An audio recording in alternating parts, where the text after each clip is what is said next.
Capital TV देख रहे हैं आप और मैं हूं आपके साथ वक्ता। इस वक्त की सबसे बड़ी खबर कानपुर से जुड़ी हुई सामने आ रही है। कानपुर में जुम्मे की नमाज के बाद हिंसा भड़क गई थी, जिसके बाद लगातार कार्रवाई की जा रही है। 36 लोगों को गिरफ्तार किया जा चुका है। 1000 अज्ञात लोगों के ऊपर मुकदमा दर्ज किया जा चुका है और इस पूरी साजिश का मास्टरमाइंड अभी तक फरार चल रहा है। लेकिन सबसे बड़ी कार्रवाई ये हो रही है कि सीएम योगी आदित्यनाथ ने यह कह दिया है कि जितने लोगों पर कार्रवाई हो रही है उनकी संपत्ति कुर्क की जाएगी, बुलडोजर भी चलेगा, गैंगस्टर एक्ट के तहत पूरी कार्रवाई की जाएगी। इसी पर ज्यादा जानकारी के लिए हमारे साथ मौजूद हैं कैपिटल टीवी के सीनियर एडिटर राजीव जी। राजीव जी, क्या कुछ हो रहा है कानपुर में? देखिए, कानपुर में सीएम योगी आदित्यनाथ ने पहले इंडिकेशन दिया। पहली बार उन्होंने कह दिया कि ये साजिश है। मतलब पहले से ही ये साजिश रची जा रही थी कि कानपुर में जब प्रधानमंत्री नरेंद्र मोदी का कार्यक्रम है, राष्ट्रपति का कार्यक्रम है, उससे पहले लखनऊ में कार्यक्रम हो रहा है, इन्वेस्टर मीट हो रही है। अब ऐसी स्थिति में अगर जो लोग साजिश कर रहे हैं इस बात के लिए कि उत्तर प्रदेश की छवि खराब कर दी जाए, उसके खिलाफ तो कड़ा एक्शन लेना ही पड़ेगा। ऐसे भी योगी आदित्यनाथ अपने कड़े एक्शन के लिए जाने जाते हैं। सीएए के खिलाफ जब प्रदर्शन हुआ था तो उस समय भी ऐसे ही कड़े एक्शन लिए गए थे और ये पूरे हिंदुस्तान के लिए एक नज़ीर पेश की गई थी कि जो जो लोग हिंसा में शामिल होंगे, जिनके ऊपर गैंगस्टर एक्ट लगेगा, उनकी संपत्ति कुर्क की जाएगी, उसके खिलाफ बुलडोजर भी चलेगा और जो सार्वजनिक संपत्ति जो है जिसका नुकसान हुआ है उसकी भरपाई उन्हीं लोगों से की जाएगी जो नामजद होंगे, जिनके ऊपर मुकदमा चलाया जा रहा है। अब कानपुर में देखिए, कानपुर में भी कुछ ऐसी ही साजिश की गई। जिस तरह से एनआरसी और सीएए के टाइम में दिल्ली में हुआ था, याद होगा जब दिल्ली दंगा हुआ था उससे पहले क्या घटना हुई थी, और वही साजिश कानपुर में दिखाई पड़ रही है।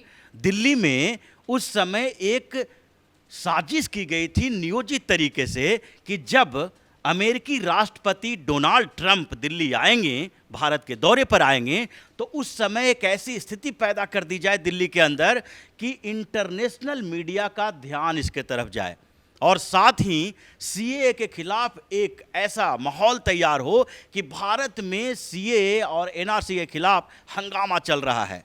और वही साजिश बाद में दंगा का रूप ले लिया और उसी तरह की साजिश यहाँ भी की गई।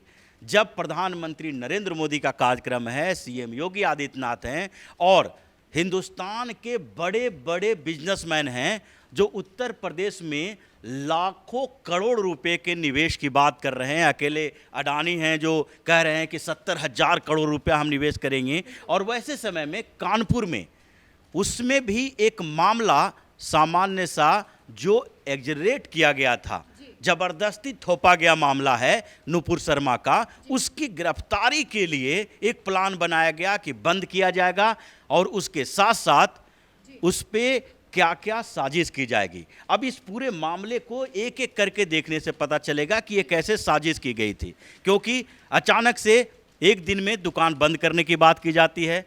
जुम्मे की नमाज के समय उसके बाद जो तकरीर दी जाती है उसमें कहा जाता है कि ये नुपुर शर्मा ने जो मोहम्मद साहब के बारे में बोला है उनको गिरफ्तार किया जाना चाहिए, जबकि उनके खिलाफ कई जगह पर मुकदमे दर्ज किए गए हैं और कानून को अपनी कार्रवाई करने देनी चाहिए। कानून ऐसा जैसा करना है वो करेगा, लेकिन आप कानून पर प्रेशर नहीं डाल सकते, अदालत पर आप दबाव नहीं डाल सकते कि ऐसा करने के लिए आप मजबूर हों।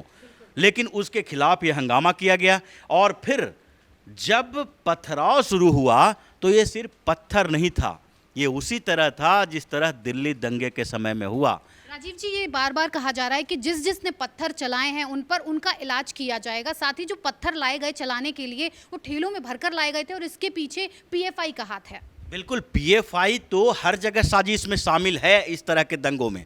लेकिन दूसरी बात जो हम कहना चाह रहे थे कि बार बार ये मामला उठाया जा रहा है कि पत्थरबाजी हुई है, पत्थरबाजी हुई है। आप टीवी स्क्रीन पर भी देखेंगे बार बार कहा जाएगा पत्थरबाजी हुई है, लेकिन पुलिस की रिपोर्ट देखिए, वहाँ बताया गया है कि मस्जिद के ऊपर से बम गिराए जा रहे थे, पेट्रोल बम गिराए जा रहे थे, छतों से पत्थर फेंके जा रहे थे। तो अचानक घंटा 2 घंटा में छत पर पत्थर तो आ नहीं जाता, मस्जिद के पास पत्थर आ नहीं जाता, बम नहीं इकट्ठा किया जा सकता।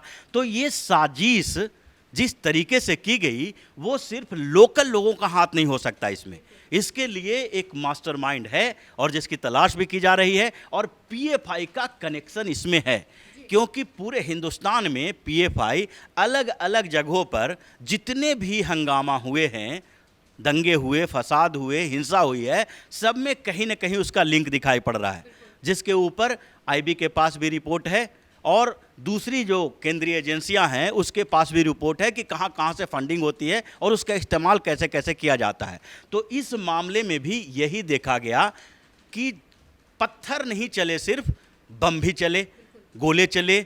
वहाँ के जो एसीपी हैं, एसपी हैं, वो कह रहे हैं कि भाई जिस तरीके से ये बम चलाए जा रहे थे, पुलिस वाले भी भौचक्के रह गए कि अचानक से लोगों के हाथ में छोटे मोटे पत्थर हो सकते हैं, बम कहाँ से आ गए।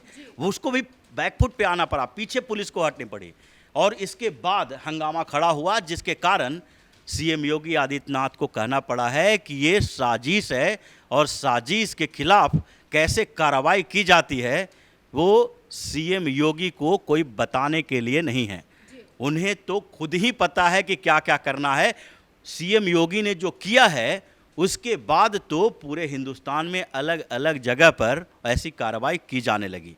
ये सीए एनआरसी के समय में ही हो गया था और उस समय ही सबकी संपत्ति कुर्क की जाने लगी, बुलडोजर चलाए जाने लगे, गुंडों के खिलाफ बुलडोजर चले।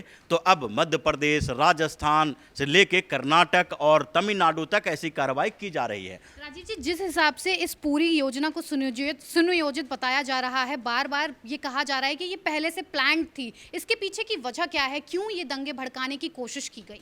देखिए, वो पहले ही बता चुके हैं कि ये दोनों का अलग अलग घटनाओं से क्रोनोलॉजी देखिए कि कब क्या किया जाता है और उसका प्रभाव क्या पड़ता है।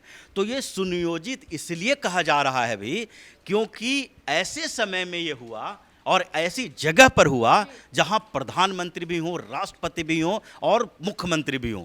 ये लोग जहां पर हैं वहां पर अगर बवाल किया जाता है किसी दूसरे कारण से, तो इसका मतलब है कि तैयारी पहले से चल रही थी। ये आग अब बरेली तक भी पहुंच चुकी है। बरेली, अब उत्तर प्रदेश के अलग अलग जगहों पर भी इन लोगों ने प्लान किया होगा, लेकिन उत्तर प्रदेश का प्रशासन जैसा है वो 2 दिन में ही पता चल गया जब 1000 लोगों के खिलाफ मुकदमे दायर किए गए जो अज्ञात हैं। अभी सीसीटीवी फुटेज तलाश किए जा रहे हैं, अलग अलग जगह पर दुकानों के आसपास के फुटेज तलाश किए जा रहे हैं, सोशल मीडिया का भी इस्तेमाल किया जा रहा है। जो लोग वीडियो बनाए थे उस समय कि कौन पत्थर मार रहा है, कौन बम मार रहा है, किन किन जगहों से, किन घरों से पत्थरबाजी हो रही है, वो सब पुलिस है जो तलाश कर रही है और एक एक को फिर से ट्रैप करेगी कि कहाँ, किन जगहों पर, किन मस्जिदों से, किन घरों से और किन लोगों ने पत्थरबाजी की, बमबाजी की है और उन लोगों को पकड़ा जाएगा।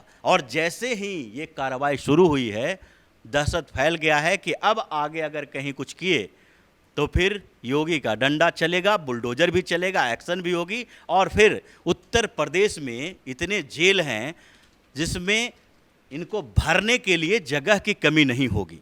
ऐसा नहीं है कि यूपी की सरकार या योगी आदित्यनाथ ये सोचते हैं कि अगर 1000 लोगों को गिरफ्तार कर लेंगे तो देश में बवाल हो जाएगा।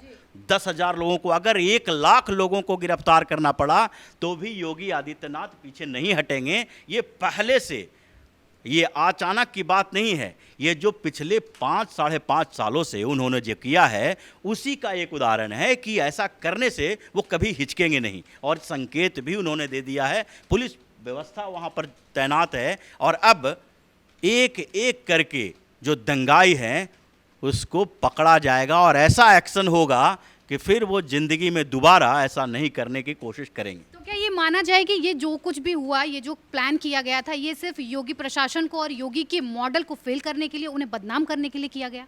दोनों स्तर पर है। ये सिर्फ उत्तर प्रदेश की बात नहीं है, ये मानसिकता है हिंदुस्तान के खिलाफ। जो हिंदुस्तान की छवि खराब करने वाली जो ताकतें हैं उसकी मानसिकता को देखिए।